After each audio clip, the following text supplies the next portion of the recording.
Hello dear aspirant, welcome to education with DB sir. और हम SSB का जो डिग्री लेवल का एजुकेशन सब्जेक्ट है वो पढ़ रहे थे। और हम पढ़ रहे थे यूनिट 3 जो कि है साइकोलॉजिकल फाउंडेशंस ऑफ एजुकेशंस। यहाँ पर हमने 2 वीडियो ऑलरेडी डाल दिया है। पहले वीडियो में जो साइकोलॉजिकल बेसिस है, साइकोलॉजिकल फाउंडेशंस है, यहाँ पर डिस्कस किया गया है, जैसे कि साइकोलॉजी क्या है, उसके डेफिनेशंस वगैरह, साइकोलॉजी एजुकेशंस का रिलेशंस क्या है, या फिर history of psychology, branches of psychology, या फिर स्कूल ऑफ साइकोलॉजी। ये सारा कुछ यहाँ पर बहुत ही डीप लेवल में डिस्कस किया गया है। जिन्होंने ये नहीं देखा है पहले इसको जाके देख लो। ओके, फिर जो दूसरा वीडियो है ये डेवलपमेंटल साइकोलॉजी के ऊपर सेकेंड वीडियो बेस्ड था। यहाँ पर हम डेवलपमेंट के ऊपर ग्रोथ, डेवलपमेंट या फिर उसके प्रोसेसेस, उसके प्रिंसिपल्स, ये सारा कुछ यहाँ पर डिस्कस किया गया है। यहाँ पर पियाजे का कॉग्निटिव डेवलपमेंट थ्योरी या फिर वाइगोस्की का सोशियो कल्चरल थ्योरी, ये सब कुछ यहाँ पर डिस्कशन किया गया है। और लास्ट में वहाँ पर हमने एडोलेसेंस एजुकेशन के ऊपर बहुत ही गहरे लेवल पे एनालिसिस किया है। तो वहाँ पर आप देखोगे एडोलेसेंस एजुकेशन क्या है, उसका सिग्निफिकेंस क्या है, और कौन कौन से गवर्नमेंट इनिशिएटिव्स है, ये सारा कुछ वहाँ पर डिस्कस किया गया है। ओके, तो जिन्होंने ये 2 वीडियो नहीं देखा है पहले ये 2 वीडियो अच्छे से देख लो, अच्छे से समझ लो। इसका PYQ वगैरह भी बहुत सारा डिस्कस किया गया है, उसको अच्छे से जान लो। और ये तीसरा वीडियो देखो ताकि आप बेटर वे में कनेक्ट कर पाओ। ओके, तो इसी वीडियो में हम देखेंगे इंटेलिजेंस के बारे में, इंटेलिजेंस थ्योरी, इंटेलिजेंस के मेजरमेंट, EQ जो इमोशनल कोशेंट है उसके बारे में भी यहाँ पर जानेंगे। तो बहुत कुछ इस वीडियो में डिस्कशन होगा, बहुत कुछ आपको जानने को मिलेगा। तो देरी न करते हुए वीडियो को स्टार्ट करते हैं।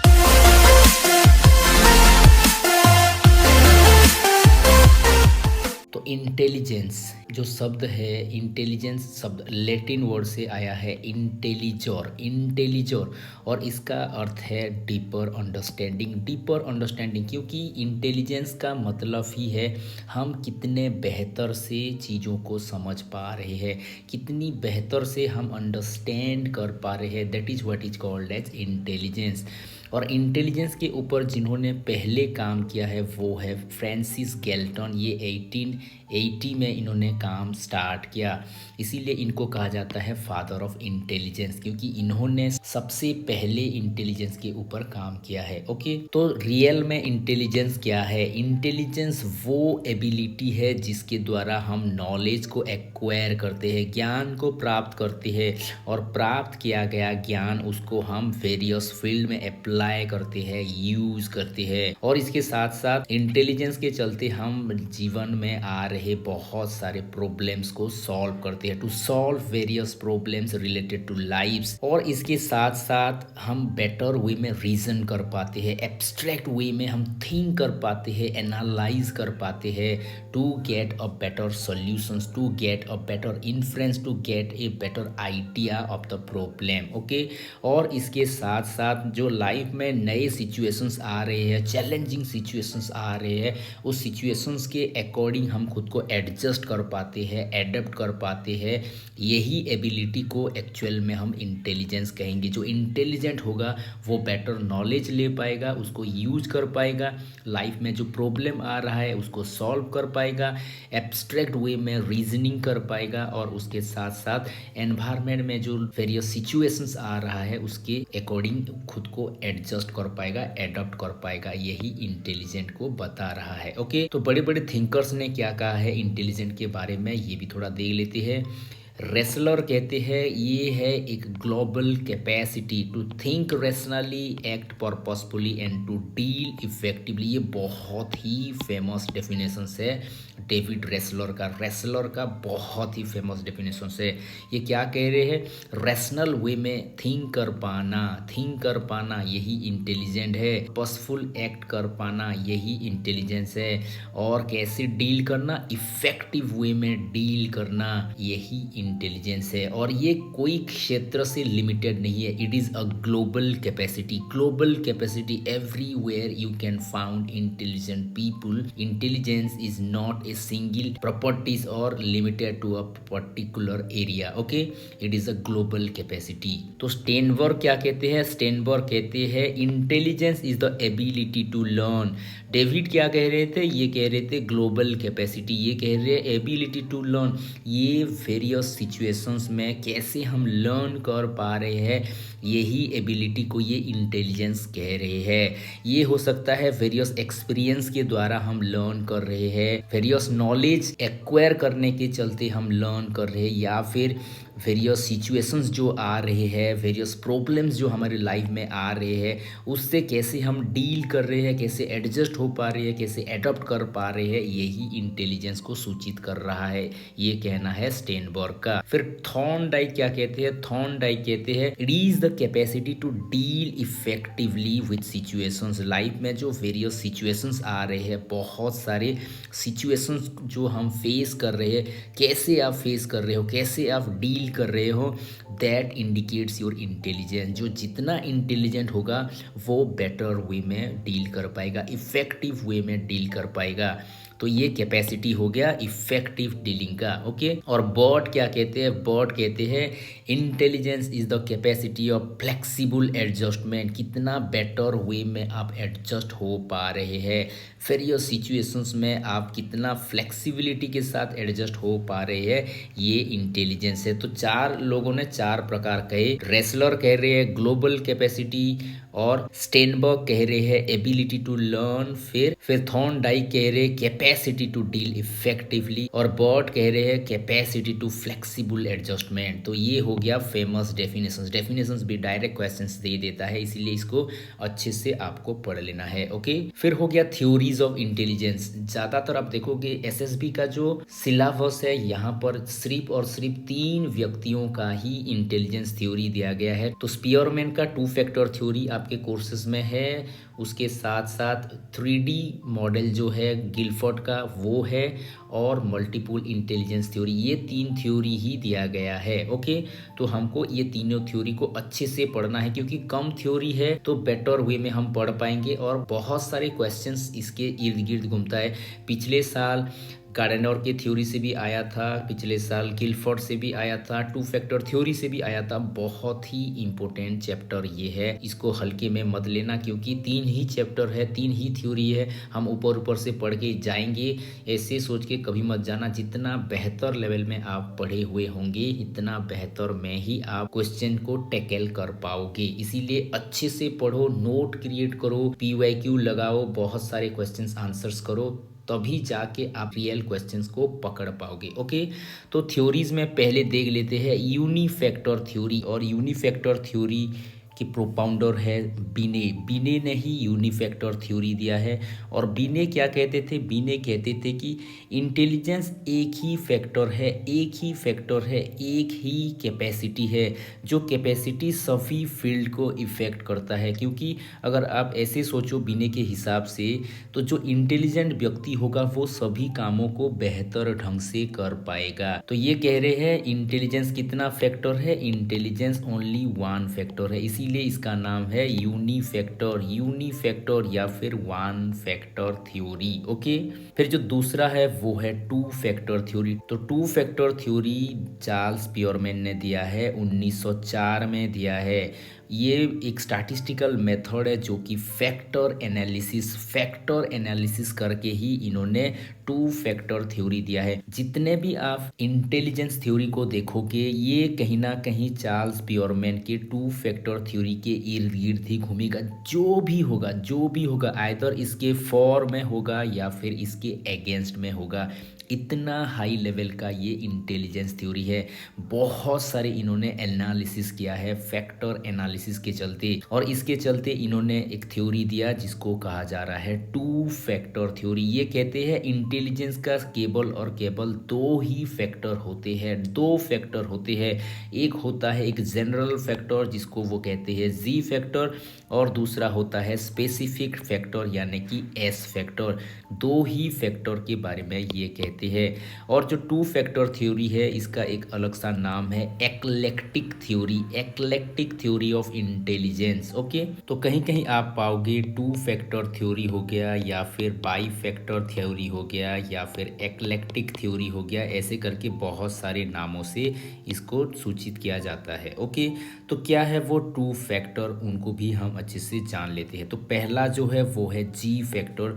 जी माना क्या है उसको पहले हम जान लेते हैं। तो स्पियरमैन कहते हैं कि दुनिया में जितने भी इंडिविजुअल्स है, सभी इंडिविजुअल्स में कुछ ना कुछ एक जनरल कैपेसिटी होता है, एक जनरल इंटेलिजेंस होता है, एक जनरल पोटेंशियल होता है, जिसके चलते वो बहुत सारा मेंटल या फिर इंटेलेक्चुअल एक्टिविटीज कर पाता है।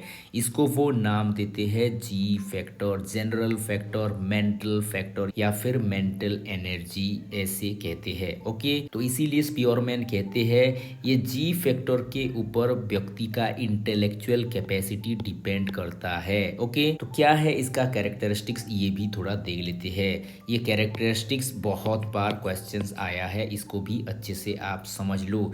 तो जी फैक्टर माना ये इनबॉर्न है और ये यूनिवर्सल है, ये किसका संपत्ति नहीं है, ये सभी जगह में पाने वाले फैक्टर है, इंटेलिजेंस है, और ये इनबॉर्न है। हम जन्म होते ही हमारे अंदर ये फैक्टर मौजूद होता है, ये इंटेलिजेंस मौजूद होता है, ये मेंटल स्ट्रेंथ, मेंटल एनर्जी मौजूद होता है। इसीलिए इसको वो नाम दे रहे हैं मेंटल एनर्जी। ये जनरल मेंटल एनर्जी है, सभी के पास होता है। हो सकता है किसके पास कम हो, किसके पास ज़्यादा हो, यही तो डिटरमाइन करता है ना हम कितने इंटेलिजेंट है। ओके, और इसका जो सबसे बड़ा गुण है ये कांस्टेंट रहता है through out the life, through out the life span ये कांस्टेंट रहता है। आप कुछ भी करके इसको बढ़ा नहीं सकते, घटा नहीं सकते, ये through out the life span constant रहता है। इट रिमेन्स द सेम, सभी पड़ाव में ये सेम ही रहेगा, कांस्टेंट रहेगा। It is not affected by any learning और पास्ट एक्सपीरियंसेस। कोई भी लर्निंग कर लो, कितना भी आप पढ़ लो, जान लो, सीख लो, इसके चलते आपका ये जी फैक्टर कभी भी प्रभावित नहीं होगा, चेंज कभी भी नहीं होगा। यानी कि ये इनबॉर्न है और ये कांस्टेंट है, ऐसे आप कह सकते हो। तो ये स्टैटिक नेचर को भी बता रहा है। ओके, तो ये जी फैक्टर क्या इंडिविजुअल और इंडिविजुअल में सेम रहता है? नहीं, एवरी इंडिविजुअल में ये जी फैक्टर डिफरेंट डिफरेंट होगा। इसी के चलते तो हम इसको डिस्टिंग्विश कर पाएंगे कि ये कम इंटेलिजेंट है, ये ज़्यादा इंटेलिजेंट। तो जी फैक्टर क्या है, इंडिविजुअल टू इंडिविजुअल डिफर करता है, किसके पास कम जी फैक्टर होगा, किसके पास ज़्यादा जी फैक्टर होगा। यानी कि किसके पास मेंटल एनर्जी बहुत ज़्यादा है, उसके चलते वो वेरियस फील्ड में बेटर कर पा रहा है, लेकिन किस किस के पास मेंटल एनर्जी कम है, वो सिंगल फील्ड में भी बेटर कर नहीं पा रहा है। ये जी फैक्टर को इंडिकेट कर रहा है। Okay, it is used in every day life activity. Okay, ये दैनंदिन जीवन के जो बहुत सारी एक्टिविटीज़ है, इस एक्टिविटीज़ को परफॉर्म करने के लिए ये जी फैक्टर ही ज़्यादा हेल्पफुल होता है। ओके, ये पॉइंट को आप अच्छे से जान लो, ये बहुत ही इम्पोर्टेंट पॉइंट है। जिसके अंदर जितना जी फैक्टर होगा यानी कि मेंटल एनर्जी होगा, वो उतना ही सक्सेसफुल रहेगा अपनी लाइफ में। क्योंकि जी फैक्टर किसको इंडिकेट कर रहा है, आपकी मेंटल एनर्जी को ये सिग्निफाइज कर रहा है, इंडिकेट कर रहा है। यानी कि आपका अगर मेंटल एनर्जी बहुत ही ज़्यादा है तो आप ज़रूर सक्सेस पाओगे। अगर आपका मेंटल एनर्जी बहुत लो है तो आप सक्सेस नहीं पाओगे। ये जी फैक्टर या फिर मेंटल एनर्जी के ऊपर डिपेंड कर रहा है। तो क्या है फिर एस फैक्टर, इसको भी जान लेते हैं। तो स्पियरमैन क्या कहते हैं, स्पियरमैन कहते हैं एस फैक्टर माना स्पेसिफिक स्किल या फिर स्पेसिफिक इंटेलिजेंस को ये सूचित कर रहा है। यानी कि आप देखोगे बहुत सारे बंदे होते हैं, कोई स्पेसिफिक स्किल उनके पास होता है या फिर कोई स्पेसिफिक एरिया में, स्पेसिफिक फील्ड में वो ज़्यादा बेहतर कर पाते हैं। वो क्या है, वो इंडिकेट कर रहा है, एस फैक्टर को इंडिकेट कर रहा है, यानी कि स्पेसिफिक इंटेलिजेंस को ये इंडिकेट कर रहा है। ओके, तो इसका कैरेक्टरिस्टिक्स क्या है उसको भी जान लेते हैं। तो जो पहला कैरेक्टरिस्टिक्स है एस फैक्टर का, ये चेंजेबल है, ये परमानेंट नहीं है।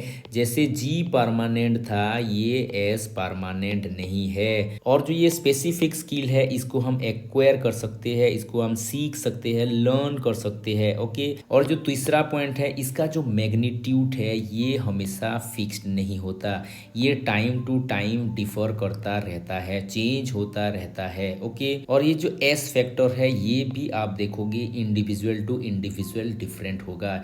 जैसे कि सिंगर आप ले लो, सिंगिंग एक क्या है, सिंगर जो है इनका एक स्पेसिफिक स्किल है सिंग करना, या फिर सिंगिंग एक स्पेसिफिक स्किल है।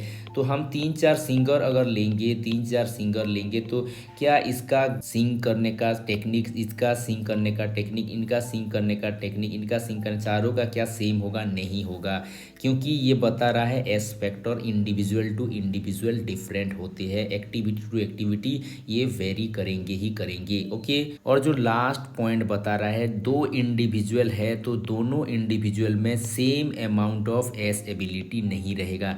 इसमें जितना, सपोज ये भी सिंगर है, ये भी सिंगर है, लेकिन इसमें जितना एस एबिलिटी होगा यहाँ पर सेम नहीं होगा, कुछ डिफरेंट होगा, आइदर कम होगा नहीं तो ज़्यादा होगा। तो टू फैक्टर को अगर हम सम ऑफ करेंगे तो जी फैक्टर को हम बढ़ा नहीं सकते, घटा नहीं सकते, ये स्टैटिक है। ओके, ये स्टैटिक है, ये इनबॉर्न है, इनबॉर्न है। ओके, जन्म से ही ये फैक्टर हमारे अंदर मौजूद होता ही होता है। लेकिन जो एस फैक्टर है ये चेंजेबल है, चेंजेबल है, चेंजेबल है, और इसको ट्रेनिंग के द्वारा बढ़ाया भी जा सकता है, घटाया भी जा सकता है। ये एक्वायर है, एक्वायर, एक्वायर है, ये इनबॉर्न नहीं है। ओके, ये जैसा जी फैक्टर था इनबॉर्न ना, ये एस फैक्टर इनबॉर्न नहीं है, ये एक्वायर है। हम एक्वायर कर सकते हैं ट्रेनिंग के द्वारा, नॉलेज के द्वारा हम इसको और बेहतर भी बना सकते हैं। ये दोनों में डिफरेंस है। ओके, और जो नेक्स्ट फैक्टर थ्योरी है वो है multi factor theory. Multi factor theory, multi factor theory दिए है थॉर्नडाइक ने, और ये 1920 को दिए थे। मल्टी फैक्टर माने बहुत सारे फैक्टर की ये बात करते हैं, यानी कि ये किसको रिजेक्ट कर रहे हैं? ये जनरल फैक्टर को रिजेक्ट कर रहे हैं। ये जो स्पीयरमैन के जो जनरल फैक्टर है इसको ये अपोज्ड कर रहे हैं। यानी कि आप देखो जितने भी ये आप थ्योरी पढ़ोगे ना, इंटेलिजेंस थ्योरी, स्पीयरमैन के थ्योरी को ही आधार मानेंगे। कोई इसके फॉर में होगा, कोई इसके अगेंस्ट में होगा ही होगा। ओके, तो मल्टी फैक्टर थ्योरी का दूसरा नाम है अनार्चिक थ्योरी, इसको भी अच्छे से याद कर लो। जो टू फैक्टर थ्योरी था इसको हम कहते थे एक्लेक्टिकल इंटेलिजेंस थ्योरी, और ये जो मल्टी फैक्टर थ्योरी है इसको कहा जा रहा है अनार्चिक थ्योरी। इसको भी अच्छे से आप याद कर लो। ओके, लेकिन ये जो थॉर्नडाइक बता रहे हैं ये दो स्पेसिफिक स्किल के ऊपर इनका इंटेलिजेंस थ्योरी बेस्ड है। ये कहते हैं कोई स्पेसिफिक स्टिमुलस है और उसके चलते हम कोई स्पेसिफिक रेस्पॉन्स क्रिएट कर रहे हैं। कोई स्टिमुलस है और स्टिमुलस के चलते हम रेस्पॉन्स दे रहे हैं, यही इंटेलिजेंस है। आप कितना बेटर वे में रेस्पॉन्स दे पा रहे हो as per the stimulus, that indicates your intelligence, वही इंटेलिजेंस है। ओके, तो थॉर्नडाइक रिजेक्ट करते हैं स्पीयरमैन को जो जनरल फैक्टर आइडिया है, ऐसे कोई भी फैक्टर नहीं रहता, ये कहना है थॉर्नडाइक। और थॉर्नडाइक क्या कहते हैं, जो स्टिमुलस है स्टिमुलस के आधार पे हम रेस्पॉन्स देते हैं। हम सभी टाइम एक ही रेस्पॉन्स नहीं देते, बहुत सारे स्टिमुलस को हम बहुत प्रकार में रेस्पॉन्स देते हैं, रेस्पॉन्स बहुत अलग अलग होता है। इसके चलते आप अगर देखोगे स्टिमुलस के आधार पे हम जो रेस्पॉन्स दे रहे हैं, अगर वो इंटेलिजेंस है तो इंटेलिजेंस एक फैक्टर नहीं है, कोई सिंगल फैक्टर नहीं है, बहुत सारे फैक्टर होने चाहिए। इसीलिए इनका थ्योरी का नाम दिया गया है मल्टी फैक्टर थ्योरी। और ये कहते हैं ज़्यादातर आप देखोगे कि 3 तरह के इंटेलिजेंस मनुष्यों में पाए जाते हैं, 3 टाइप ऑफ इंटेलिजेंस। ये कहते हैं abstract intelligence, intelligence, concrete intelligence या फिर मैकेनिकल इंटेलिजेंस, और लास्ट में हो गया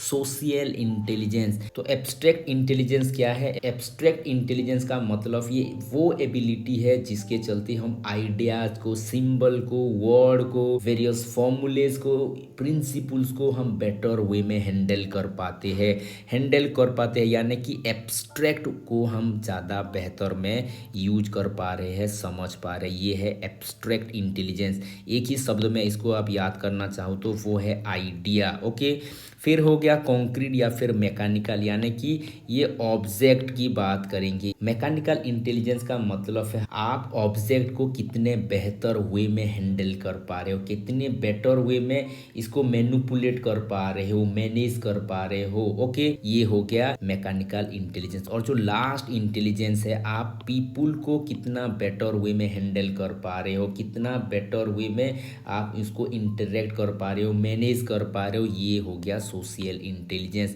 तो ये 3 प्रकार के इंटेलिजेंस की बात करते हैं। आइडियाज़ को आप कितने बेटर मैनिपुलेट कर पा रहे हो, ये एब्स्ट्रैक्ट इंटेलिजेंस है।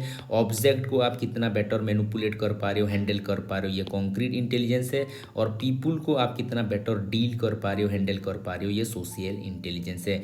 ये भी क्वेश्चंस आया था 2021 में, सोशल इंटेलिजेंस के चलते एक क्वेश्चंस 2021 में आया हुआ है। ओके, फिर जो थॉर्नडाइक कहते हैं 4 फैक्टर रहते हैं, 4 फैक्टर रहते हैं जो इंटेलिजेंस को इम्पैक्ट करते हैं, और वो 4 है, ये भी क्वेश्चंस आया हुआ है। एक है लेवल, एक है रेंज, एक है एरिया, एक है स्पीड। ओके, तो क्या है लेवल? लेवल का मतलब हो गया डिफिकल्टी लेवल को ये बता रहा है, कितना आप डिफिकल्ट लेवल के टास्क को आप बेटर कर पा रहे हो, ये आपका इंटेलिजेंस को डिटरमाइन करेगा।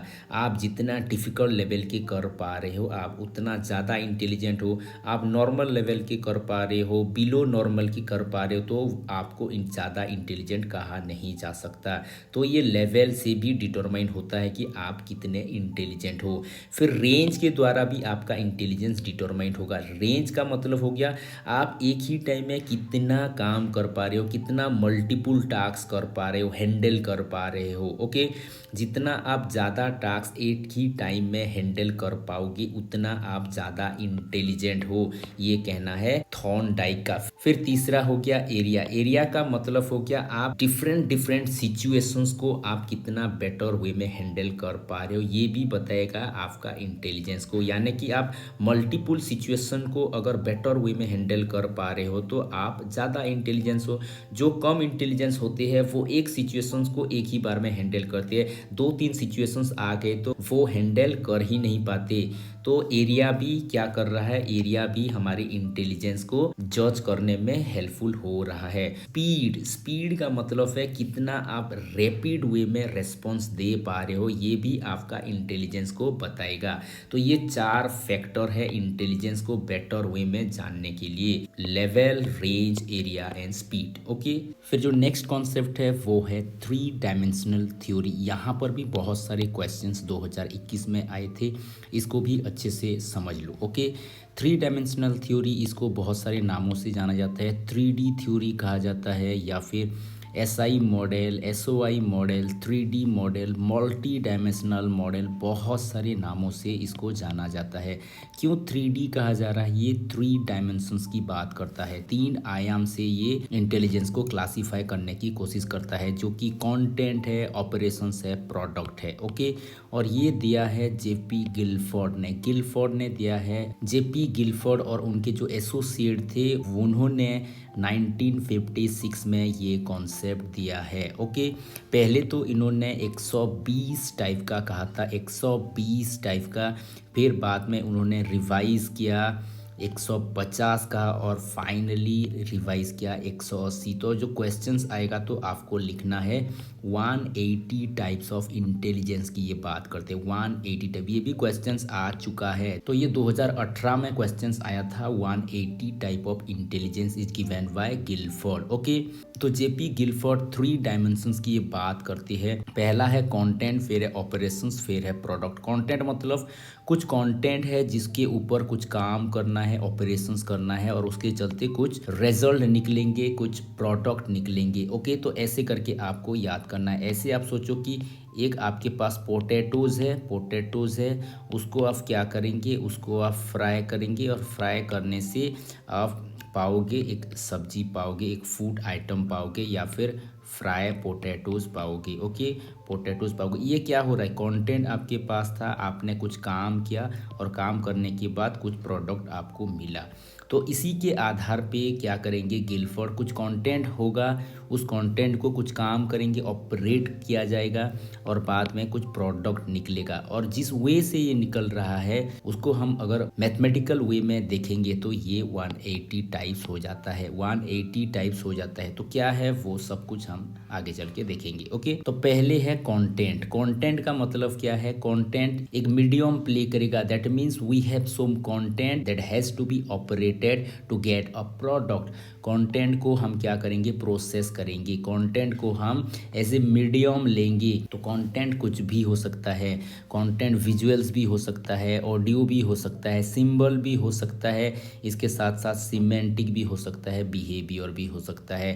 कंटेंट जो है 5 टाइप्स के है, 5 टाइप्स के है। ओके, 5 टाइप के कंटेंट्स है। पहले जो थ्योरी इन्होंने 1956 में दिया, वहाँ पर इन्होंने कहा था कंटेंट 4 प्रकार के होते हैं और फिर बाद में इन्होंने रिवाइज कर दिया 5 प्रकार के होते हैं। ओके, ये सारे के सारे इनपुट्स है, ये क्या करेंगे, ये हमारे अंदर इंफॉर्मेशंस को लेके जाएंगे। पहले जो ये 2 था ना, ये एक ही हुआ करता था, इसको फिगराल वो कहते थे, लेकिन बाद में इन्होंने रिवाइज कर दिया, इसको 2 पार्ट कर दिया। विजुअल कंटेंट को अलग कर दिया, ऑडिटरी को अलग कर दिया। विजुअल कंटेंट मतलब इमेज को ये बता रहा है।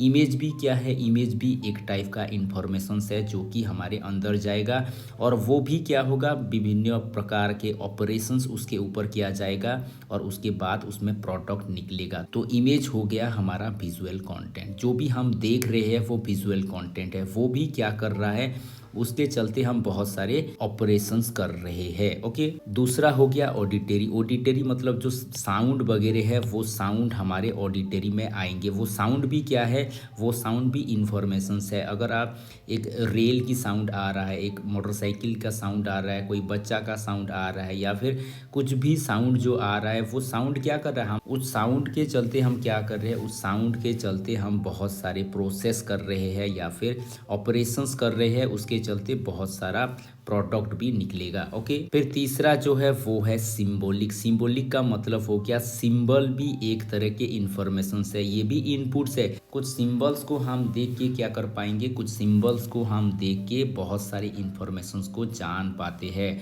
तो ये भी क्या है, ये भी इनपुट्स ही है। ओके, तो सिंबल्स में भी कोई बैनर हो सकता है, कोई लेटर हो सकता है, कोई नंबर्स हो सकता है, ये कोई रोड में जो सिग्नल वगैरह रखा हुआ होता है, गड़ा हुआ होता है, वो भी सिंबॉलिक हो सकता है। ओके, फिर हो गया सीमेंटिक। तो सीमेंटिक का मतलब क्या हो गया, सीमेंटिक का मतलब हो गया वर्ड के मीनिंग को ये बता रहा है, वर्ड के मीनिंग या फिर सेंटेंस के मीनिंग को ये बता रहा है। ओके, फिर जो बिहेवियरल है लास्ट हो गया, ये हो गया एक्शंस या फिर एक्सप्रेशंस को ये बता रहा है। ये भी क्या है, वेरियस एक्शंस या फिर एक्सप्रेशंस भी तो इनपुट्स है। ओके, तो ये सारे इनपुट्स को बता रहा है और ये जो इनपुट्स अंदर जाएगा उसके ऊपर हम कुछ काम करेंगे, कुछ ऑपरेशंस करेंगे। ये मेंटल ऑपरेशंस है। मेंटल ऑपरेशंस का मतलब हो गया, तो ऑपरेशंस क्या है, operations are what the respondent does, जो हम कर रहे हैं, जो हम इनपुट्स लिए हुए हैं उसके ऊपर जो कर रहे हैं वो है ऑपरेशंस, यानी कि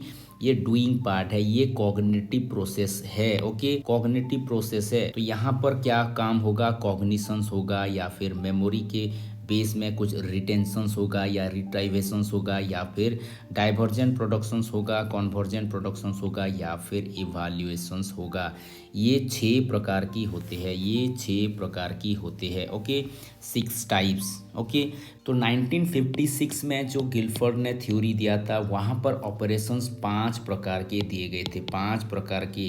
लेकिन बाद में जब रिवीजन उन्होंने किया ये 6 प्रकार के हो गए, ये भी रिवाइज्ड हो गया, 6 प्रकार के हो गए। इन्होंने कॉग्निशंस की बात की, मेमोरी की बात की, कॉन्वर्जेंट थिंकिंग, डाइवर्जेंट थिंकिंग और इवैल्यूएशंस की बात की। लेकिन बाद में मेमोरी को ये 2 पार्ट में क्रिएट कर लिए। ओके, तो इसके चलते 5 से ये 6 हो गया। ओके, तो कॉग्निशंस का मतलब क्या है? कॉग्निशंस का मतलब है कि हम अंडरस्टैंड करने के लिए, कॉम्प्रिहेंड करने के लिए, डिस्कवर करने के लिए हम क्या कर रहे हैं? कॉग्निशंस का यूज कर रहे हैं, बेटर वे में उसको जानने की कोशिश कर रहे हैं। ये प्रोसेस है, ये ऑपरेशंस है। ओके, फिर मेमोरी को ये 2 में डिवाइड कर रहे हैं। मेमोरी, तो मेमोरी क्या है? मेमोरी है मेमोराइज करने की एबिलिटी, मेमोराइज करने की एबिलिटी। मेमोरी को इन्होंने 2 भाग में डिवाइड कर दिया, एक है मेमोरी रिकॉर्डिंग, ओके, रिकॉर्डिंग, और दूसरा है मेमोरी रिटेंशन, रिटेंशंस। ओके, ये दोनों में ये डिवाइड कर दिए।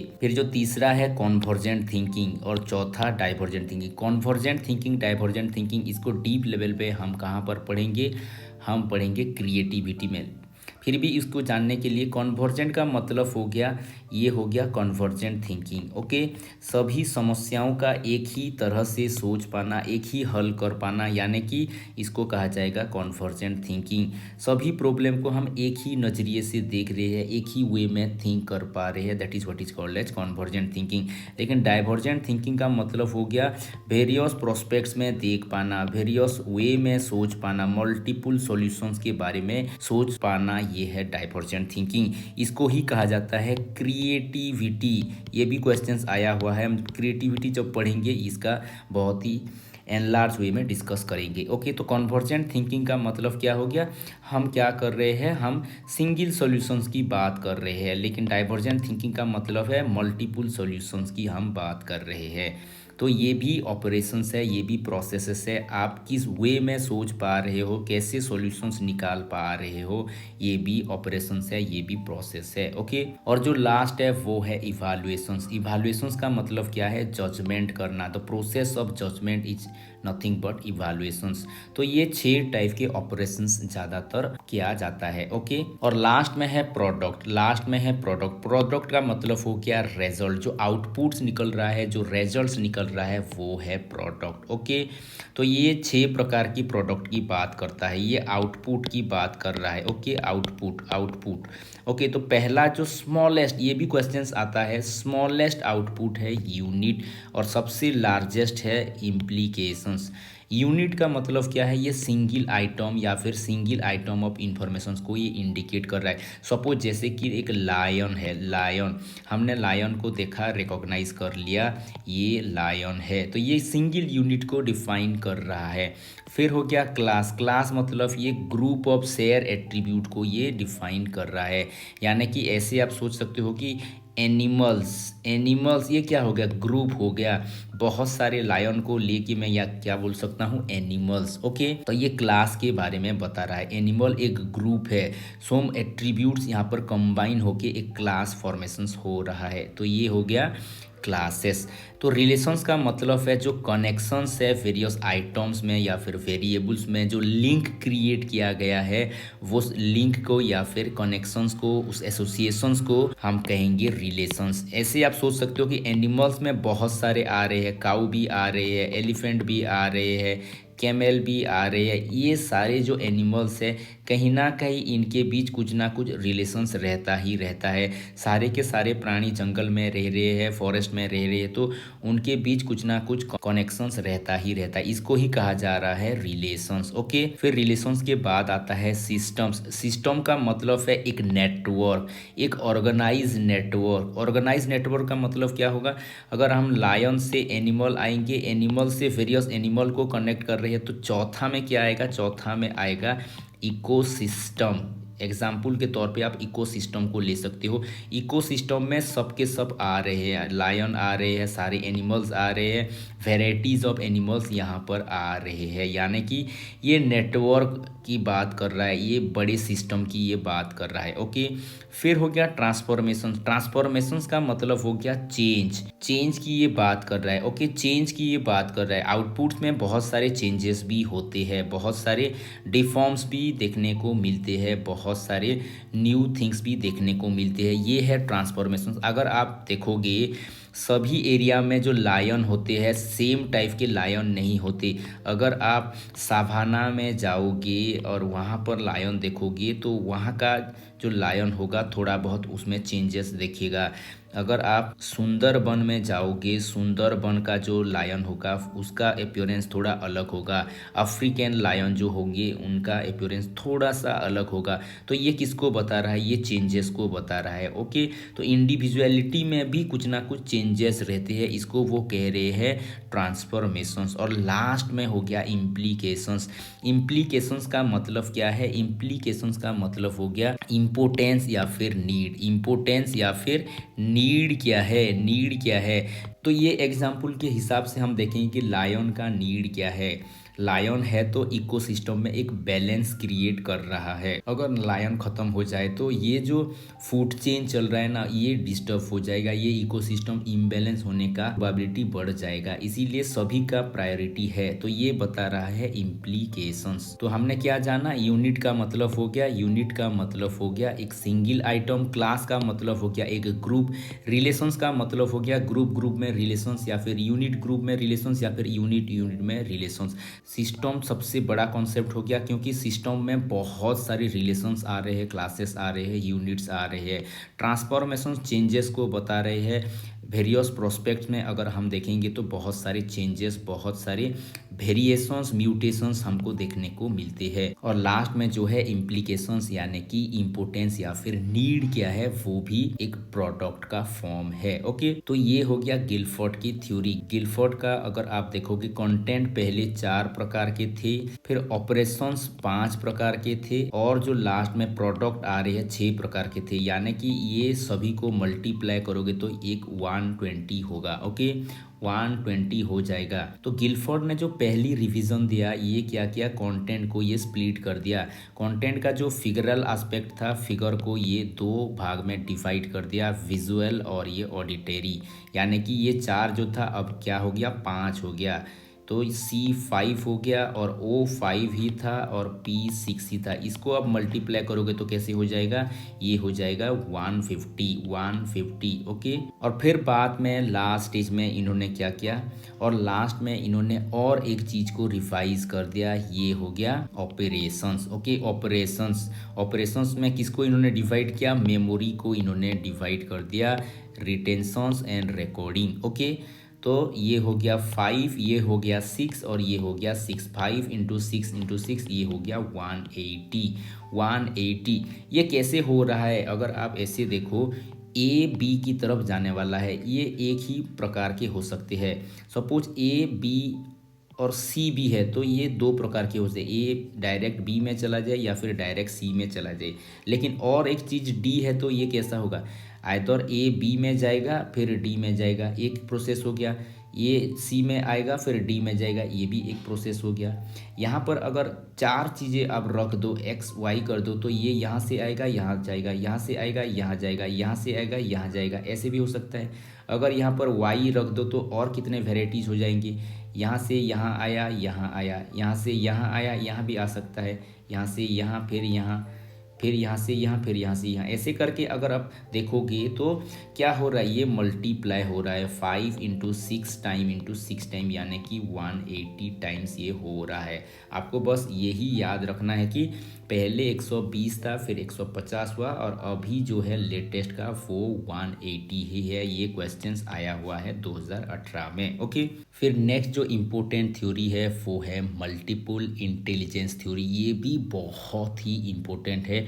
2-3 क्वेश्चंस तो इसी थ्योरी में आते ही आते हैं। 2021 में 2 क्वेश्चंस आए थे, 2018 में भी 2-3 क्वेश्चंस आए थे। तो बहुत ही इंपॉर्टेंट कॉन्सेप्ट है, इसको अच्छे से याद कर लो। ओके, तो multiple intelligence theory Howard gardener ने दिया है, हॉवर्ड गार्डेनर ने दिया है। और ये कहाँ पर लिखा हुआ है, उनके जो फेमस बुक्स है जो कि 1983 में पब्लिश्ड हुआ, वो बुक है frame of mind. Frame of mind में मल्टीपल इंटेलिजेंस थ्योरी के बारे में इन्होंने मेंशंस किया है। ओके, और गार्डनर कहते हैं कोई जनरल एबिलिटी नहीं होता है, जनरल इंटेलिजेंस नहीं होता है, व्यक्तियों के अंदर बहुत सारे इंटेलिजेंस होते हैं। We have multiple number of intelligence, multiple number of intelligence. ये जनरल एबिलिटी को डिनाई करते हैं, रिजेक्ट करते हैं। ओके, तो गार्डनर इंटेलिजेंस को कैसे डिफाइन करते हैं? इंटेलिजेंस का मतलब हो क्या, एबिलिटी टू सॉल्व प्रॉब्लम। तो लाइफ में जो प्रॉब्लम्स आ रहे हैं उसको टैकल करने के लिए हम वेरियस फील्ड को चूज कर रहे हैं। ओके, जैसे कि कोई डिजीज को सॉल्व करने की कोशिश कर रहा है, वो डॉक्टर हो रहा है। कोई फार्म्स की प्रॉब्लम्स को सॉल्व करने की कोशिश कर रहा है, या फिर प्लांट में जो प्रॉब्लम्स आ रहे हैं उस प्रॉब्लम को सॉल्व करने की कोशिश कर रहा है, वो फार्मर बन रहा है। ओके, ये सारे जो आप देख रहे हो ये कहीं ना कहीं कोई प्रॉब्लम को ओरिएंट कर रहा है। तो कुछ भी आप ले लो, वो कहीं ना कहीं कोई प्रॉब्लम को सॉल्व करने की एबिलिटी के ऊपर बेस्ड है। तो इसको वो कह रहे हैं स्पेसिफिक इंटेलिजेंस। तो ये लाइन बहुत ही फेमस लाइन है गार्डनर का, ये लाइन बहुत ही फेमस है। तो गार्डनर क्या कहते हैं? गार्डनर कहते हैं इंटेलिजेंस कोई थिंग्स नहीं है, कोई चीज़ नहीं है जो हमारे हेड में स्टोर होके रह जाए। ये एक पोटेंशियल है, ये एक क्षमता है जिसके चलते हम क्या करते हैं, हम वेरियस स्पेसिफिक स्किल को बेटर वे में एक्सप्रेस करते हैं, बेटर वे में एक्सप्रेस करते हैं। यही इंटेलिजेंट है, ये कहना है गार्डनर का। इन्होंने तो पहले 7 टाइप का इंटेलिजेंस थ्योरी दिया, 7 टाइप का इंटेलिजेंस थ्योरी दिया। फिर बाद में इन्होंने एक ऐड कर दिया 1990 में जो कि नेचुरलिस्टिक्स है। और लास्ट में 2009 को इन्होंने और एक टेंटेटिव इंटेलिजेंस दे दिया, ये 9th वाला है। तो अगर क्वेश्चंस में आए तो एनसीईआरटी का जो बुक है, एनसीईआरटी का जो बुक है वहाँ पर 8 दिया गया है। ओके, 8 दिया गया है। लेकिन एसएसबी का क्वेश्चंस जो आया था 9 को इन्होंने एक्सेप्ट किया है। ओके, तो 7 था, फिर +1 हुआ, फिर +1 हुआ, ये 9 हो गया है। ओके, लेकिन 8 कंफर्म है, बुक्स में लिखा गया है। लेकिन 1 को लास्ट का जो वो टेंटेटिव के हिसाब से लिया गया था। अभी तो उनका डेथ हो गया है गार्डनर का। ओके, तो क्या है वो 8 टाइप्स या फिर 9 टाइप्स, उसको भी देख लेते हैं। तो पहला है लिंग्विस्टिक इंटेलिजेंस। लिंग्विस्टिक यानी कि भाषा के ऊपर इनका इंटेलिजेंस होगा, यानी कि पकड़ होगा। इनको कहा जाएगा वर्ड स्मार्ट, ये वर्ड के ऊपर ज़्यादा पकड़ इनका होगा। ओके, तो जो लिंग्विस्टिक इंटेलिजेंस होते हैं इनका स्पीच के ऊपर पकड़ रहता है, इनका भाषा के ऊपर कमांड रहता है। ये स्पीच या फिर साउंड हो गया, ग्रामर हो गया, सिंटेक्स हो गया, मीनिंग या फिर सिमेंटिक्स हो गया, या फिर जो लैंग्वेज के रिलेटेड एस्पेक्ट्स आ रहे हैं इसके ऊपर इनका ज़्यादा इंटेलिजेंस होता है, पकड़ होता है। इनको कहा जाएगा लिंग्विस्टिक इंटेलिजेंस। इनका एग्जाम्पल हो सकते हैं पोएट, राइटर या फिर एडिटर या फिर नॉवेलिस्ट। व्यक्ति का नाम के हिसाब से अगर आपको याद करना है तो रविंद्रनाथ टैगोर ये हो जाएंगे एक लिंग्विस्टिक इंटेलिजेंस। इन्होंने भारत के लिए नोबेल प्राइज़ लाया था इन लिटरेचर। ओके, तो ये लिंग्विस्टिक इंटेलिजेंट है। फिर जो दूसरे टाइप वो बताते हैं लॉजिकल मैथमेटिकल इंटेलिजेंट। कहीं कहीं लॉजिको मैथमेटिकल इंटेलिजेंस भी लिखा हुआ होता है, या फिर लॉजिकल इंटेलिजेंस भी लिखा हुआ होता है। ओके, यानी कि ये लॉजिक स्मार्ट है या फिर मैथमेटिकल स्मार्ट है। ये संसार को लॉजिक के वे में देखेंगे, लॉजिक के ऊपर इनका ज़्यादा पकड़ होगा, रीजनिंग के ऊपर इनका ज़्यादा पकड़ होगा। ओके, ये एब्स्ट्रैक्ट वे में ज़्यादा सोच पाते हैं, ये ज़्यादा लॉजिकल वे में ज़्यादा बेटर सोच पाते हैं। ओके, तो ये हो जाएंगे मैथमेटिशियन, साइंटिस्ट। अगर आपको पर्सन्स के हिसाब से याद करना है तो डॉक्टर एपीजे अब्दुल कलाम हो जाएंगे लॉजिकल मैथमेटिकल इंटेलिजेंस पोजेस करने वाले व्यक्ति। ओके, फिर तीसरा जो है ये है म्यूजिकल इंटेलिजेंस। म्यूजिक के ऊपर इनका ज़्यादा पकड़ रहता है, यानी कि ये म्यूजिकल स्मार्ट है, म्यूजिक में ये ज़्यादा स्मार्ट है। यानी कि ये क्या करेंगे, यानी कि ये पिच हो गया, रिदम हो गया, टिम्बर हो गया, ये इसको ज़्यादा बेटर वे में हैंडल कर पाएंगे, साउंड को ये ज़्यादा बेटर वे में रिकॉग्नाइज कर पाएंगे, ये म्यूजिक को बेटर वे में क्रिएट कर पाएंगे या फिर उसको अच्छे वे में एक्सप्रेस कर पाएंगे। ये हो गए म्यूजिकल इंटेलिजेंस। इसका एग्जाम्पल हो जाएंगे सिंगर, कंपोजर, लिरिसिस्ट, ये सारे के सारे म्यूजिकल इंटेलिजेंस हो जाएंगे। व्यक्ति के हिसाब से अगर याद करना है तो लता मंगेशकर, इनको कहा जाता है भारत की कोयल। फिर जो चौथा है वो है bodily kinesthetic intelligence. Kinesthetic intelligence यानी कि काइनेस्थेटिक का मतलब हो गया मोशंस, ये मोशन स्मार्ट है या फिर बॉडी स्मार्ट है। ये बॉडी को बेटर वे में मैनिपुलेट कर पाती है, बॉडी को बेटर वे में ये कंट्रोल कर पाते हैं, तो ये बॉडी को बेटर मूवमेंट कर पाते हैं। इनका जो पकड़ रहता है फाइन मोटर स्किल या फिर ग्रॉस मोटर स्किल, ये दोनों के ऊपर इनका बेटर कंट्रोल रहता है। तो बॉडीली काइनेस्थेटिक इंटेलिजेंस पोजेस करने वाले हो जाएंगे डांसर या फिर एथलीट। ये पाँव को, हाथों को ऐसे ऐसे मोड़ेंगे, ऐसे ऐसे मूवमेंट दिखाएंगे कि आप दंग रह जाओगे, क्योंकि इनके पास कौन सा इंटेलिजेंस है, बॉडीली काइनेस्थेटिक इंटेलिजेंस है। अगर पर्सन्स के हिसाब से आपको याद करना है तो प्रभु देवा एक बेस्ट डांसर्स है। ओके, फिर जो नेक्स्ट लेवल का है वो है विजुअल स्पाशियल। स्पाशियल इंटेलिजेंस का मतलब क्या है, ये डायरेक्शंस को ज़्यादा बेटर वे में हैंडल कर पाएंगे, इसके ऊपर इनका ज़्यादा पकड़ होगा। तो विजुअली ये स्मार्ट होते हैं या फिर डायरेक्शन स्मार्ट होते हैं, डायरेक्शंस के ऊपर इनका बहुत ही गहराई होता है या फिर पकड़ होता है। ओके, विजुअल इंफॉर्मेशन या फिर स्पाशियल इंफॉर्मेशन को ज़्यादा बेटर वे में परसीव कर पाते हैं। किसी चीज को एक बार इन्होंने देख लिया तो उसको एज इट इज क्या करेंगे, उसको एज इट इज ये कागज में उतार देंगे। ये है विजुअल स्पाशियल इंटेलिजेंस। तो इसका एग्जाम्पल हो जाएंगे पायलट्स, एस्ट्रोनॉट या फिर आर्टिस्ट हो जाएंगे, नेविगेटर्स हो जाएंगे, पेंटर्स हो जाएंगे, स्क्रपलर्स हो जाएंगे, ये विजुअल स्पाशियल इंटेलिजेंस में आएंगे। ओके, तो व्यक्ति के हिसाब से आपको अगर याद करना है तो एमएफ हुसैन को आप याद कर सकते हो। ओके, बहुत ही फेमस क्या है, आर्टिस्ट है या फिर पेंटर है इंडिया की। ओके, फिर नेक्स्ट है इंट्रापर्सनल। इंट्रापर्सनल का मतलब है ये सेल्फ स्मार्ट है, खुद के ऊपर इनका ज्यादा पकड़ होता है। ओके, तो इंट्रापर्सनल इंटेलिजेंस जिसके अंदर होता है, उनके अंदर ये एबिलिटी होता है कि वो खुद के फीलिंग्स को क्या कर पाए, बेटर कंट्रोल कर पाए, बेटर दिशा दे पाए, खुद के इंटेंशंस को, खुद के मोटिवेशंस को ये बेटर शेप दे पाए। ओके, जो इंट्रापर्सनल इंटेलिजेंस पोजेस करने वाले व्यक्ति होते हैं वो ज़्यादातर सेल्फ अवेयर होते हैं, वो इनर फीलिंग्स की तरफ ज़्यादा भागते हैं। इनका जो सारे के सारे सिस्टम्स होता है ये इनवर्ड ज़्यादा होते हैं, आप इसमें पाओगे मॉन्क या फिर मेडिटेटर, ऐसे व्यक्ति को आप ज़्यादा पाओगे। तो व्यक्ति के हिसाब से आपको याद करना है तो बुद्ध को आप याद कर सकते हो, ये एक मॉन्क है, ये इंट्रापर्सनल इंटेलिजेंस पोजेस करने वाले सन्यासी या फिर साधु है, गौतम बुद्ध। ओके, फिर जो नेक्स्ट टाइप का इंटेलिजेंस है वो है इंटरपर्सनल यानी कि औरों को समझने की क्षमता जिसके पास ज़्यादा है वो है इंटरपर्सनल इंटेलिजेंस।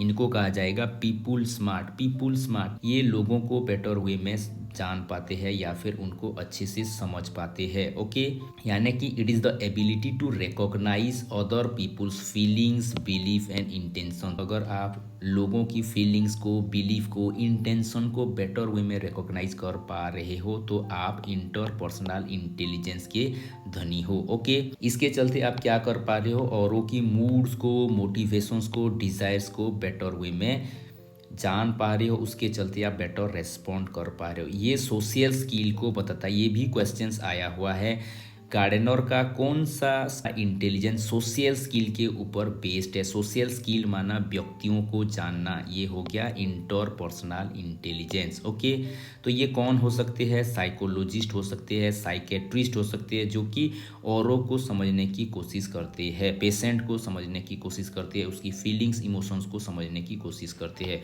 व्यक्ति के हिसाब से अगर आपको याद करना है तो रेमंड मूडी जो बहुत ही बड़े साइकेट्रिस्ट है, लाइव आफ्टर डेथ नामक बुक इन्होंने लिखा है। ओके, और जो नेक्स्ट टाइप का है वो है नेचुरलिस्टिक इंटेलिजेंस। ये बात में इन्होंने ऐड किया 1999 में इनको ऐड किया गया है। ओके, इनको कहा जाएगा नेचर स्मार्ट। नेचर के ऊपर इनका इंटेलिजेंस ज़्यादा होगा। ये बेटर वे में एनिमल्स को, प्लांट्स को बेटर वे में रिकॉग्नाइज कर पाएंगे, उनको कैटेगराइज कर पाएंगे।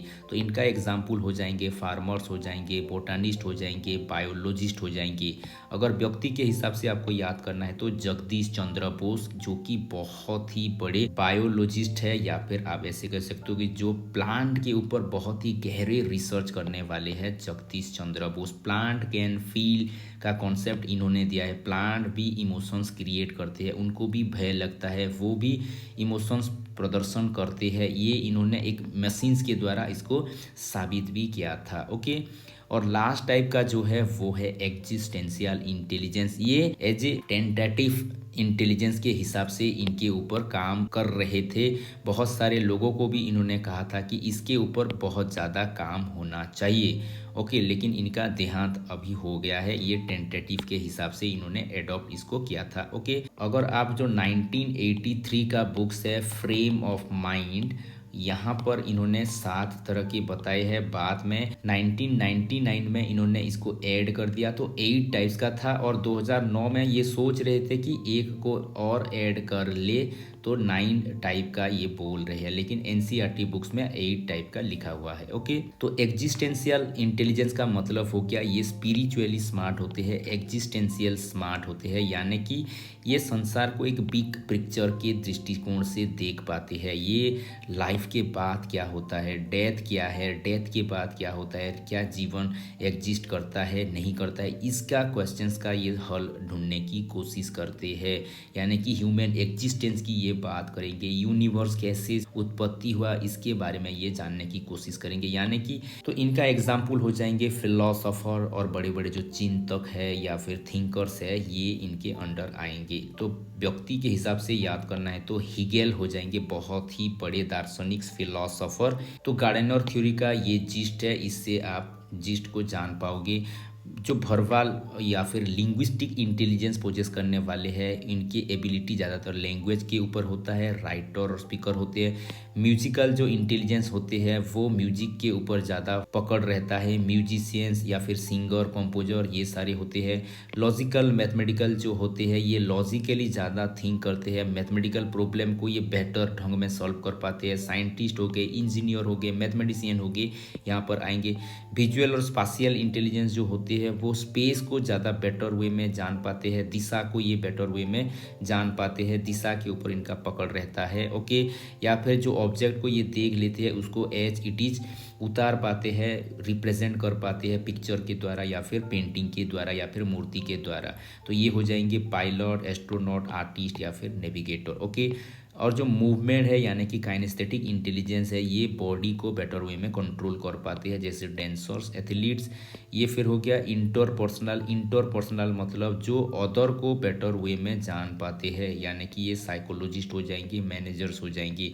इंट्रापर्सनल मतलब खुद को जान पाना, खुद के एक्शंस को बेटर वे में चैनलाइज कर पाना, ये ज़्यादातर मॉन्क वगैरह ये रहते हैं। ओके, नेचुरलिस्ट जो होते हैं वो नेचर को बेटर वे में रिकॉग्नाइज कर पाते हैं, फार्मर्स हो गए, ओके, बायोलॉजिस्ट हो गए, बोटानिस्ट हो गए। और लास्ट में जो है एग्जिस्टेंशियलिस्ट, यानी कि ये संसार को एक बड़े नज़र में देखते हैं, लाइफ, डेथ या फिर संसार के बारे में, इसका उत्पत्ति के बारे में ये बड़े बड़े क्वेश्चंस करते हैं। ये हो जाएंगे फिलोसोफर या फिर थिंकर्स। ओके, फिर नेक्स्ट जो हो गया वो है मेजरमेंट ऑफ इंटेलिजेंस। इंटेलिजेंस को हम कैसे मेजर करेंगे, इसके ऊपर भी 1-2 क्वेश्चंस आते ही आते हैं, इसको भी आप अच्छे से याद कर लो। ओके, जो पहले व्यक्ति है जिन्होंने इंटेलिजेंस के ऊपर काम किया है वो है फ्रांसिस गैल्टन। ये 1880 में इन्होंने काम स्टार्ट किया है इंटेलिजेंस के ऊपर। ओके, इसीलिए इनको कई कई जगह पर आप देखोगे फादर ऑफ इंटेलिजेंस लिखा हुआ होता है। ओके, और गैल्टन के बाद रेमंड कैटल ने 1890 में मेंटल टेस्ट का कॉन्सेप्ट दिया है, तो कॉन्सेप्ट ऑफ मेंटल टेस्ट इन्होंने दिया है।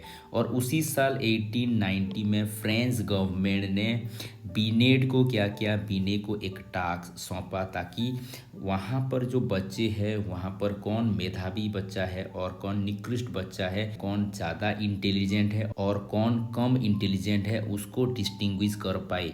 और इन्होंने 15 ईयर्स लगा दिया, 15 ईयर्स यानी कि 1905 तक इन्होंने रिसर्च किया और बाद में इन्होंने कॉन्सेप्ट दिया मेंटल एज का, इन्होंने कॉन्सेप्ट दिया ओके, मेंटल एज का। और इन्होंने अलोंग विथ साइमन इन्होंने 1905 में फर्स्ट इंटेलिजेंस स्केल दिया है, फर्स्ट इंटेलिजेंस स्केल, जो कि बाद में 1908 और 1911 में रिवाइज भी हुआ था ओके।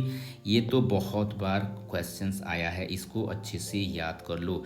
आईक्यू शब्द जो है विलियम स्टोर्न ने दिया है और 1912 में इन्होंने दिया है।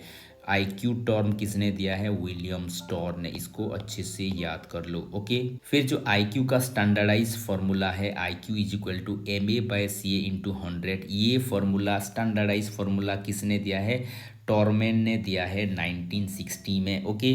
तो टॉरमैन जो कि एक स्टैटिस्टिशियन है, ये साइमन बिने की जो इंटेलिजेंस स्केल है इसके ऊपर ये काम कर रहे थे, इनका जो इंटेलिजेंस का कॉन्सेप्ट था इसके ऊपर ये काम कर रहे थे। और 1960 में इन्होंने स्टैंडर्डाइज फार्मूला दे दिया आईक्यू का ओके, MA/CA इंटू 100, इसको लेके भी क्वेश्चंस कुछ कुछ देते हैं ओके। तो क्या है MA और क्या है CA, CA का मतलब हो गया क्रोनोलॉजिकल एज यानी कि आपका शारीरिक वयस कितना है ओके। और MA का मतलब हो गया आपका मेंटल एज कितना है, यानी कि आप ऐसे कह सकते हो MA और CA कभी इक्वल भी हो सकता है, कभी कभी MA ग्रेटर भी हो सकता है, कभी कभी MA स्मॉलर भी हो सकता है ओके, स्मॉलर भी हो सकता है। जहाँ पर आप देखो कि MA और CA इक्वल हो रहा है तो हम कहेंगे ये नॉर्मल चाइल्ड है, नॉर्मल चाइल्ड है। नॉर्मल चाइल्ड में आप ज़्यादातर देखोगे MA/CA जो हो रहा है, IQ is equal to MA/CA into जो 100 हो रहा है, ये दोनों इक्वल हो गए तो ये 1 हो जाएगा, 1 इंटू 100 हो जाएगा 100, 100 इसको हम कहते हैं नॉर्मल, नॉर्मल बच्चा है या फिर एवरेज भी हम कहते हैं इसको, एवरेज, एवरेज बच्चा का IQ रहता है 100 का। शारीरिक वयस और मानसिक वयस यानी कि क्रोनोलॉजिकल एज और मेंटल एज दोनों इक्वल है ओके। लेकिन अगर MA बढ़ जाए, ऊपर वाला बढ़ जाए और नीचे वाला कम हो जाए तो ये ज़्यादा पॉजिटिव हो जाएगा, यानी कि 1 से ज़्यादा हो जाएगा। अगर आप ऐसे कहो ऊपर का 6 हो गया और नीचे का 5 हो गया, ये स्मॉलर हो गया, ये बिगर हो गया, तो ये 1 पॉइंट समथिंग हो जाएगा, यानी कि ये 100 से ज़्यादा हो जाएगा। यानी कि MA बड़ा होगा तो ये ज़्यादा इंटेलिजेंट बच्चा होगा और MA छोटा होगा तो ये कम इंटेलिजेंट बच्चा होगा ओके। तो इसको भी अच्छे से आप याद कर लो। फिर रॉबर्ट यॉर्क ने 1970 में ड्यूरिंग वर्ल्ड वॉर इन्होंने ग्रुप टेस्ट का इजाद किया है, आर्मी अल्फा टेस्ट और आर्मी बीटा टेस्ट जो कि ग्रुप टेस्ट है इन्होंने दिया, ये भी क्वेश्चंस आया हुआ है, इसको भी अच्छे से आप याद कर लो ओके। फिर रेसलर भी one of the greatest psychologist है, इन्होंने भी इंटेलिजेंस स्केल दिया है, रेसलर इंटेलिजेंस स्केल, और ये 1939 में दिया था। ये भी क्वेश्चंस आते हैं, इसको भी अच्छे से याद कर लो ओके। तो इंटेलिजेंस के टाइप कौन कौन से हैं उसको भी हम थोड़ा देख लेते हैं। इंटेलिजेंस के टाइप को अगर आप देखोगे तो इंटेलिजेंस मीन के हिसाब से किस आधार से हम इंटेलिजेंस को टेस्ट कर रहे हैं उस आधार के हिसाब से हम देखेंगे तो ये 2 प्रकार के हो रहे हैं, यानी कि एक वर्बल है, एक नॉन वर्बल है। वर्बल मीन्स के द्वारा अगर हम इंटेलिजेंस टेस्ट कर रहे हैं तो वो वर्बल इंटेलिजेंस हो जाएगा। अगर हम वर्बल मीन के द्वारा नहीं कर रहे, कोई अदर मीन के द्वारा कर रहे हैं यानी कि नॉन वर्बल मीन के द्वारा कर रहे हैं तो ये नॉन वर्बल इंटेलिजेंस टेस्ट हो जाएगा। तो वर्बल इंटेलिजेंस क्या है, इसको ज़्यादातर लोग कहते हैं पेपर पेंसिल टेस्ट, क्योंकि यहाँ पर भाषा की व्यवहार होगा, वर्बल एलिमेंट्स यानी कि लैंग्वेज का यहाँ पर रिक्वायरमेंट होगा, लैंग्वेज का यहाँ पर यूज होगा टू टेस्ट द इंटेलिजेंस। तो लैंग्वेज का यूज हो रहा है तो ये आइदर ओरल फॉर्म में यूज होगा या फिर रिटिन फॉर्म में यूज होगा। तो इसका एग्जाम्पल है Simon Binet intelligence test okay. Non verbal intelligence test का मतलब है यहाँ पर लैंग्वेज का यूज नहीं होगा। अगर आप देखोगे कि ये किसके लिए ज़्यादातर एप्लीकेबल है, जो पढ़ नहीं पाते, जो लिख नहीं पाते, इनको हम क्या करेंगे, इनको हम भाषा के द्वारा आकलन कर ही नहीं पाएंगे, इसीलिए भाषा इनके ऊपर लागू नहीं हो पाएगा। तो इनको हम क्या करेंगे, इनके परफॉर्मेंस के द्वारा हम इनके इंटेलिजेंस को माप करेंगे, यानी कि जितने परफॉर्मेंस टेस्ट है ये सारे के सारे नॉन वर्बल इंटेलिजेंस टेस्ट हो जाएंगे। ओके, यहाँ पर कुछ कुछ काम इनको दिया जाता है, कुछ ऑर्डर करने के लिए, अरेंज करने के लिए, कंप्लीट करने के लिए, ऐसे वेरियस एक्टिविटीज़ दिया जाता है, वेरियस काम इनको दिया जाता है, और कितना जल्दी कर पा रहे, कितना एक्यूरेट कर पा रहे, उसके चलते हम उनका नंबरिंग करते हैं या फिर स्कोरिंग करते हैं, और स्कोरिंग को देख के हम उनका इंटेलिजेंस को पता कर पाते हैं। ओके, फिर कितने पर्सन्स एसोसिएट हो रहे हैं इंटेलिजेंस टेस्ट में, उसको लेके भी इंटेलिजेंस टेस्ट दो प्रकार के होते हैं, एक होता है इंडिविजुअल टेस्ट और दूसरा होता है group test. Okay, individual test का मतलब है जहाँ पर एक ही बंदे को हम टेस्ट कर रहे हैं, यानी कि at a time one persons को ही टेस्ट किया जा रहा है। वो वर्बल भी हो सकता है, वो नॉन वर्बल भी हो सकता है। ओके, तो इंडिविजुअल वर्बल क्या है और इंडिविजुअल नॉन वर्बल क्या है। ओके, तो जो इंडिविजुअल वर्बल का एग्जाम्पल है वो है Binet Simon. Okay, Binet Simon test. Okay, फिर इंडिविजुअल नॉन वर्बल का जो एग्जाम्पल है, इंडिविजुअल नॉन वर्बल, ये Merrill Palmer test. Merrill Palmer test ये होगा इंडिविजुअल नॉन वर्बल टेस्ट। फिर दूसरा है वो है group intelligence test. Group intelligence test का मतलब क्या है, यहाँ पर ग्रुप के ऊपर एडमिनिस्टर किया जाएगा, एट ए टाइम बहुत सारे लोगों को लेके उनका इंटेलिजेंस टेस्ट किया जाएगा। ओके, तो ये वर्बल भी हो सकता है, नॉन वर्बल भी हो सकता है। ग्रुप वर्बल कौन कौन से है, आर्मी अल्फा जो है ये ग्रुप वर्बल है, ये क्वेश्चंस आया हुआ है आर्मी अल्फा। और जो नॉन वर्बल होते हैं वो होते हैं army beta. Okay, army beta और आर्मी अल्फा ये ग्रुप इंटेलिजेंस टेस्ट है। ओके, फिर ये तो क्वेश्चंस बहुत बार आते हैं, इसको भी अच्छे से याद कर लो।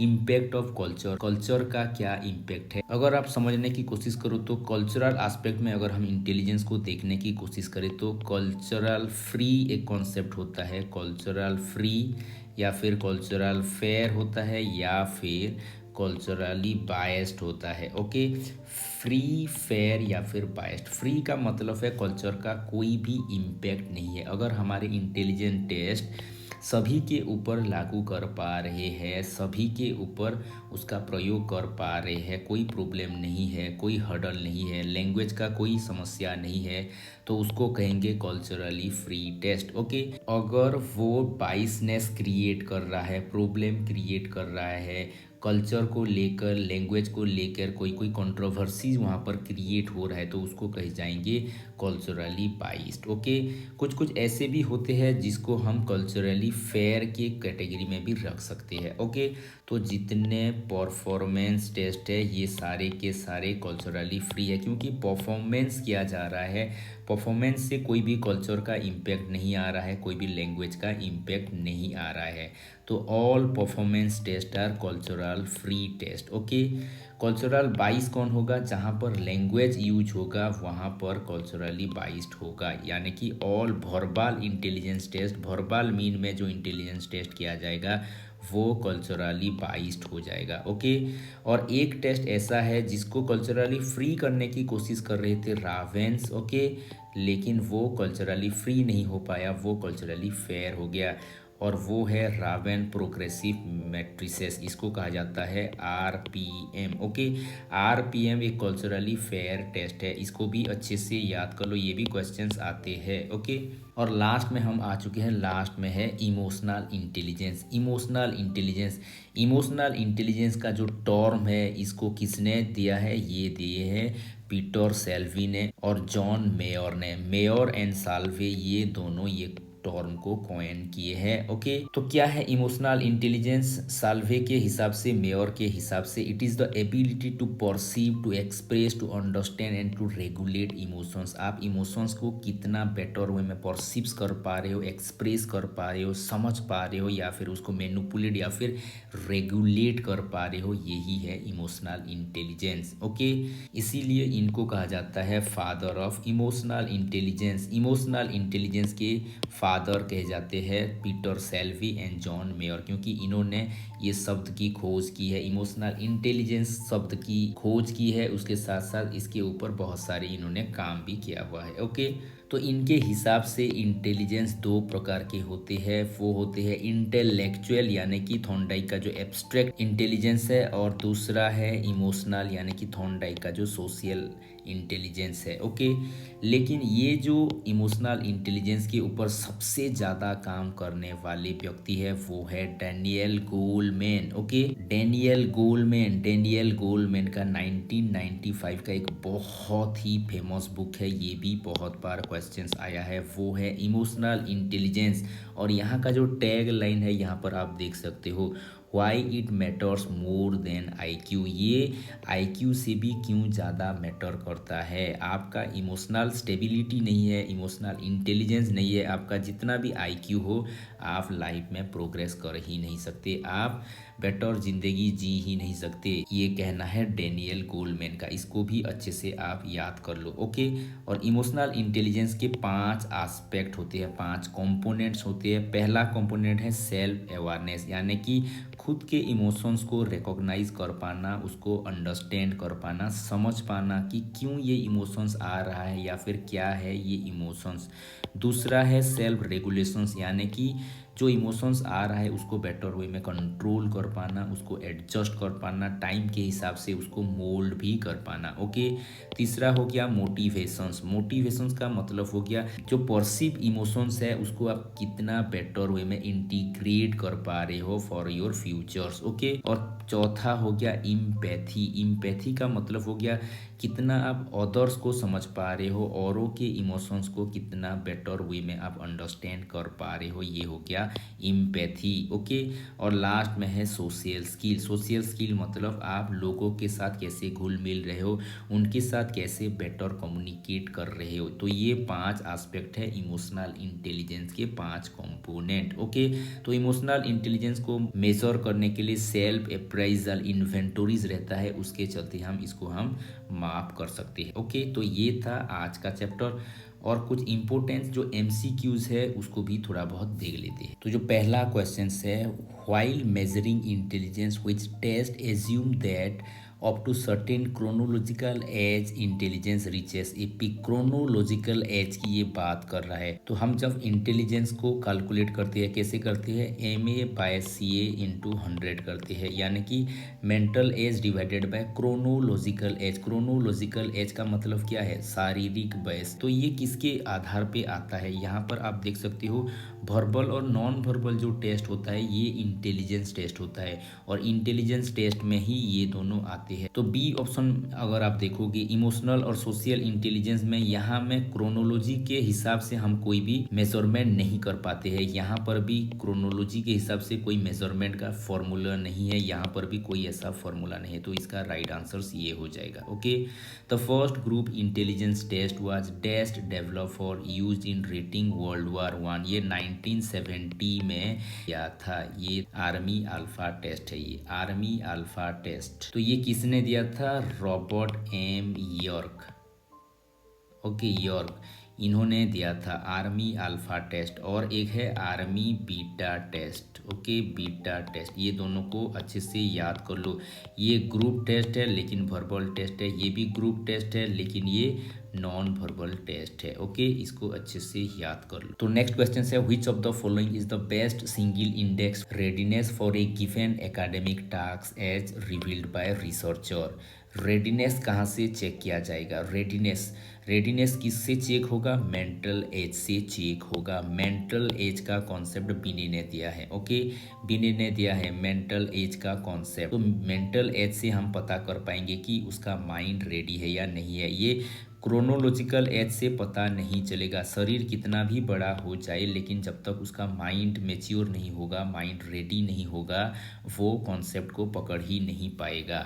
MR बच्चे कैसे होते हैं, तो जो MR बच्चे होते हैं उनके एज बहुत ज़्यादा होता है लेकिन उनका माइंड उतना मेच्योर नहीं होता, उनका मेंटल एज बहुत ही कम होता है, इसीलिए वो रेडी नहीं है बड़े बड़े कॉन्सेप्ट को लेने के लिए। ओके, तो मेंटल एज होगा इसका right answers. Okay, according to Howard Gardner how many types of intelligence exist. ये देखो 2018 में ये क्वेश्चंस आया है। पहले तो होवर्ड गार्डनर ने 7 दिया था, फिर उन्होंने एक ऐड किया, फिर लास्ट में फिर एक टेंटेटिव ऐड कर दिया, यानी कि 9 की बात कर रहे हैं।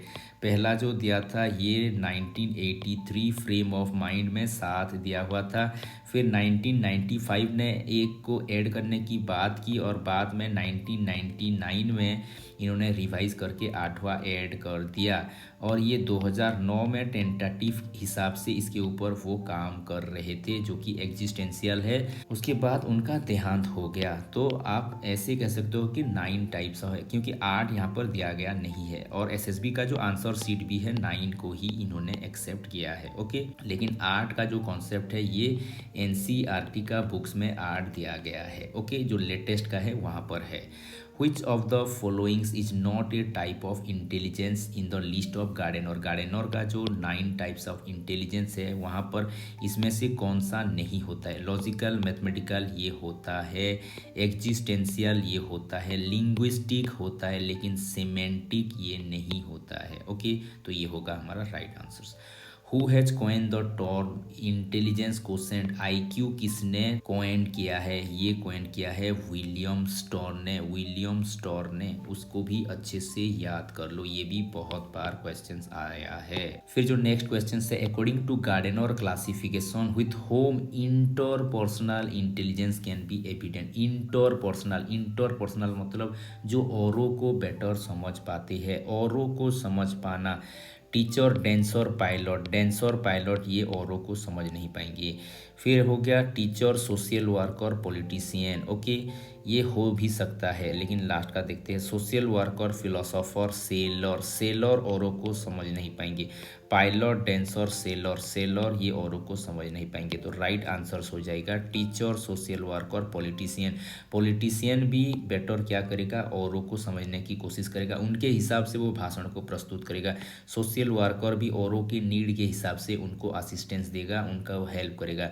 टीचर भी बच्चों को समझने की कोशिश करके उनको अच्छे इंसान बनाएंगे या फिर उनको अच्छे शिक्षा देंगे। तो ये औरों को अच्छे से समझ पा रहे हैं, तो ये होगा राइट आंसर्स। ओके, फिर नेक्स्ट क्वेश्चन हो गया, अकॉर्डिंग टू गिलफोर्ड लेटेस्ट, ये वर्ड दिया हुआ है, देखो latest structure of intellect, how many independently operating factors are there. Latest के हिसाब से 180 है, पहले के हिसाब से 120 था, फिर 150 हो गया, फिर 180 हो गया। लेटेस्ट वर्ड दिया है इसीलिए तो 180 ही इसका राइट आंसर होगा। ओके, तो फिर नेक्स्ट जो क्वेश्चन है, which 3 dimension of Guilford structure of intelligence. Structure of intelligence का जो 3 जो डायमेंशंस है वो 3 डायमेंशंस क्या है? Operations, content and product. Operations, content and product ये हो जाएगा। इवैल्यूएशंस नहीं है, इम्प्लीकेशंस नहीं है, operations, content and product.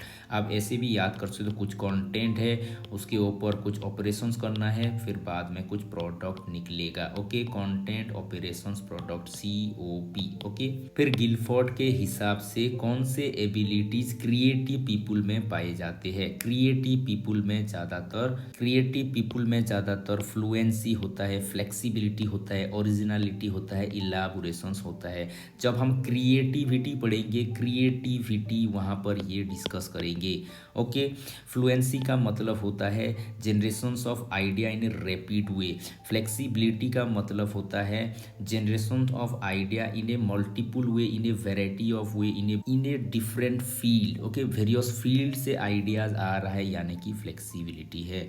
Originality का मतलब नोवेल्टी है, और इलाबोरेशंस का मतलब हो गया बेटर वे में एक्सप्लेन कर पाना है। ऑथेंटिसिटी के हिसाब से आप उसको बेटर एक्सप्लेन कर पा रहे हो। Okay, which of the following theory would suggest most children are intelligent in one way और अनदर। तो ये क्या कह रहा है? ये कह रहा है सभी बच्चे इंटेलिजेंट होते हैं। कोई म्यूजिक में इंटेलिजेंट होता है, कोई लॉजिक में इंटेलिजेंट होता है, कोई इंटरपर्सनल, कोई इंट्रापर्सनल, कोई नेचर के आधार में इंटेलिजेंट होता है। ये कहना किसका था? ये कहना था गार्डनर के multiple intelligent theory frame of mind books में इन्होंने लिखा है, और ये 1983 का बुक्स है।